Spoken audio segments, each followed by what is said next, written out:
Hey everyone! Today we're exploring an awesome new feature on Instagram, how to add a vinyl record sticker to your Instagram story by sharing a song.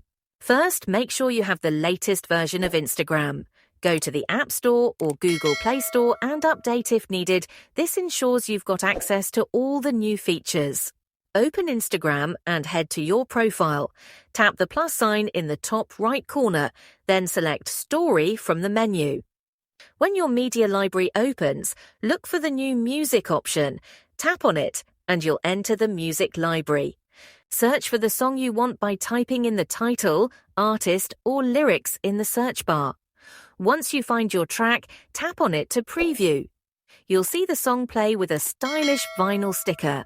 To add this vinyl sticker to your story, choose the photo or video you want to pair with the song.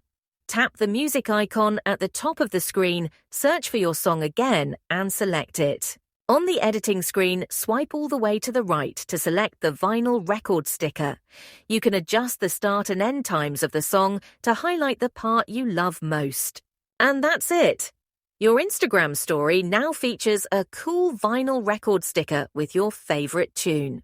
Don't forget to like, comment, and subscribe for more fun tutorials and updates. See you in the next video.